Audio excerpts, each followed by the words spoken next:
Brought to you by GTA, your island, your network. It's one of the largest forums leading up to the general election, and no question went unanswered during a legislative forum hosted by the GYP at the Westin today. When it comes to top priorities, Republican candidate Amanda Bloss says she wants to expand the number of industries on Guam. I also do believe it's important to continue to support tourism as an industry, and that's the reason I'm proposing a charter school that promotes hospitality.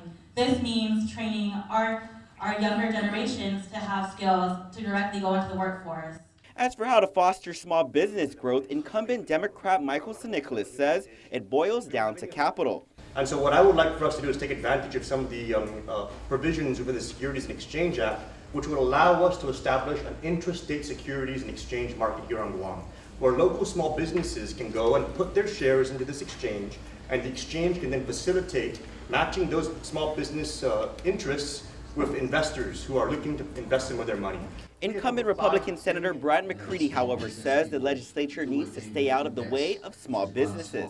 There's too many people in the legislature who think just because they got elected, they now know more about the small business than the small business owner.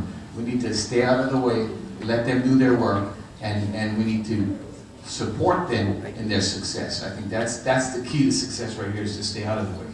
Along with how to grow our economy, candidates were asked about the minimum wage, transportation, and government borrowing. When it comes to repealing any bills, Democrat newcomer Letta Nelson says she will repeal raises for lawmakers. For me, I thought it was very duplicitous in their actions. I thought that, but this is not to say to do away with the work that they have done. Okay, we have very good incumbents here.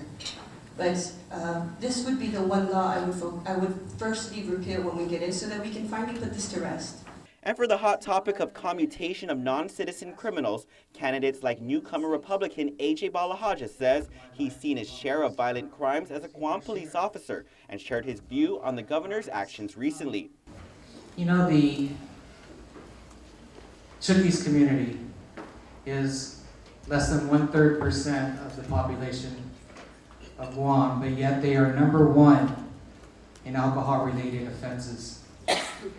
They are also #2 in overall violent arrest in our community. So I do support having these individuals be given the option to return home if they choose to do so. KUAM shot the entirety of the forum and will air this weekend on Docomo Pacific Local 2 at 7:30 p.m. on GTA GNN Channel 17 at 7 a.m. on Saturday and 3 p.m. on Sunday. You can check the KUAM mobile app for additional times. Reporting for Guam's News Network, I'm Ken Quintaniza. Brought to you by GTA, your island, your network.